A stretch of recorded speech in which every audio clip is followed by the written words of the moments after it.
दोस्तों एयरटेल, रिलायंस जियो, Vodafone idea, BSNL या आप किसी भी कंपनी का सिम कार्ड इस्तेमाल करते हो तो बहुत ही महत्वपूर्ण सूचना आप सभी के लिए। 1 जुलाई से तो कुछ नियम बदलेंगे ही, जिसमें आप सिम कार्ड में ये जरूरी काम अब नहीं कर पाएंगे, लेकिन इसके अलावा भी सरकार की तरफ से आज से ही कुछ और नए नियम भी लागू किए हैं। देखिए, गलत तरीके से सिम कार्ड खरीदा अगर आपने तो 50 लाख का जुर्माना लगेगा, 3 साल तक की सजा भी हो सकती है जेल की। नए टेलीकॉम कानून से क्या क्या बदल चुका है, सब कुछ जानकारी आपको बताऊंगा इस वीडियो में विस्तार से, तो बिल्कुल ध्यान से बने रहेगा मेरे साथ और देखते रहिएगा। आपको बता दूं, आज 26 जून से ही देश भर में नया टेलीकम्युनिकेशन एक्ट 2023 लागू हो चुका है और इसके मुताबिक एक नियम तो ये होगा कि अब भारत का कोई भी नागरिक जिंदगी भर 9 से ज्यादा सिम कार्ड नहीं खरीद सकेगा। अगर इससे ज्यादा सिम कार्ड लेता है तो सीधा जुर्माना लगेगा। यहाँ तक कि गलत तरीके से सिम कार्ड अगर आप लेते हो तो 3 साल तक की जेल और 50 लाख रुपए तक का आपको फाइन भरना पड़ सकता है। और नए नियम के तहत भारत का कोई भी व्यक्ति पूरी जिंदगी में 9 से ज्यादा सिम कार्ड खरीद भी नहीं पाएगा। हालांकि इस नियम में एक अपवाद भी है, जम्मू कश्मीर और नॉर्थ ईस्ट के राज्यों के लोग अधिकतम 6 सिम कार्ड ही ले सकेंगे, बाकी दूसरे राज्यों के लोगों को 9 सिम कार्ड तक की लिमिट होगी। अच्छा, इसके अलावा भी दोस्तों नए टेलीकॉम एक्ट में कई बदलाव लागू हुए। देखिए आप नए कानून की 8 बड़ी बातें। सबसे पहला तो मैंने आपको बताया मैक्सिमम 9 सिम कार्ड लेने की इजाजत होगी भारतीयों को। 9 के बाद ऊपर 50,000 रुपए से लेकर 2 लाख रुपए तक का जुर्माना। और फर्जी तरीके से सिम कार्ड लेते हो अगर आप, कई लोग जो फर्जीवाड़ा करने के लिए लोगों के साथ धोखाधड़ी। एक और बदलाव है इसमें, इमरजेंसी के समय सरकार नेटवर्क या टेलीकॉम सर्विस को सस्पेंड कर सकती है। ये राइट्स अब इस नए टेलीकम्युनिकेशन एक्ट के तहत गवर्नमेंट को आ चुके हैं। इसके अलावा इमरजेंसी के समय मैसेज के प्रसार को भी जहां चाहे रोक सकती है गवर्नमेंट। एक और बदलाव है, प्रमोशनल मैसेज भेजने से पहले अब कंपनियों को ग्राहकों की अनुमति, सहमति भी लेनी होगी। इसके अलावा इस नए कानून के साथ ही पुराने सभी टेलीकॉम कानून भी समाप्त हो जाएंगे और टेलीकॉम कंपनियों की लाइसेंसिंग व्यवस्था को भी आसान किया जाएगा। ठीक है, तो ये तो नए टेलीकॉम कानून की 8 बड़ी बातें हो गई। अभी ध्यान से समझिएगा, वीडियो में बने रहेगा और भी बहुत ही महत्वपूर्ण जानकारी आपको मिलने वाली है। ये जो दोस्तों नया टेलीकम्युनिकेशन एक्ट है, इसमें टोटल 62 सेक्शन है, जिनमें से अभी 39 लागू हैं। और ये जो टेलीकॉम एक्ट 2023 लागू हुआ, ये लागू होने के बाद डेट जो कि अंग्रेजों के जमाने से भारत में कानून लागू है, इसको भी अब खत्म कर दिया। नया टेलीकॉम एक्ट इसे रिप्लेस कर देगा। इसके अलावा 1933 का एक वायरलेस टेलीग्राफी एक्ट है, ये कानून भी खत्म हो जाएगा। ये भी अंग्रेजों के जमाने का कानून है। सरकार का कहना है कि फर्जी सिम कार्ड और लोगों के साथ होने वाली धोखाधड़ी, साइबर फ्रॉड पर लगाम लगाने के लिए ये नए टेलीकॉम एक्ट में कई तरह के प्रावधान जोड़े गए हैं, जिनमें जेल जाने से लेकर भारी भरकम जुर्माने तक के प्रावधान को शामिल किया गया है। अच्छा, एक बात मैंने आपको बताई कि किसी यूजर के आधार कार्ड से 9 से ज्यादा सिम कार्ड खरीदे तो फिर आपको जुर्माना भरना पड़ेगा, राइट। पहली गलती के लिए 50,000 और दूसरी बार गलती करते हो तो 2 लाख का जुर्माना लगेगा। अब ऐसे में दोस्तों आप पता कैसे लगाओगे कि आपके आधार पर कितने सिम कार्ड जारी हुए हैं? ये पता लगाने के लिए भी गवर्नमेंट ने ऑफिशियल पोर्टल लॉन्च कर रखा है। सिंपल, आपको संचार साथी पोर्टल पर जाना है। जैसे आप गूगल में लिखोगे संचार साथी, जो पहला लिंक आएगा गवर्नमेंट का .gov.in पोर्टल वाला, ये वेबसाइट आपको खोलनी है। और यहाँ पर नीचे आप देख पाओगे ऑप्शन आ रहा know your mobile number connection, TAFCOP।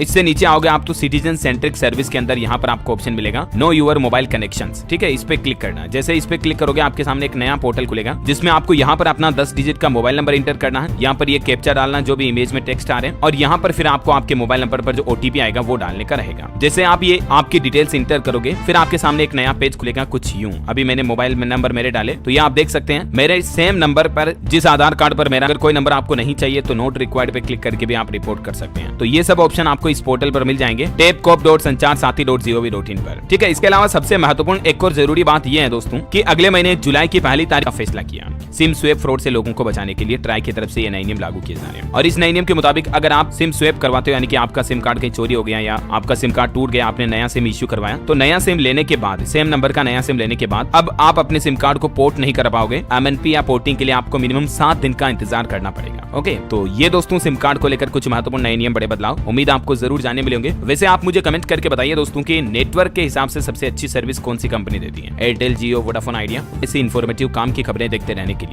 जय हिंद, जय भारत, वंदे मातरम।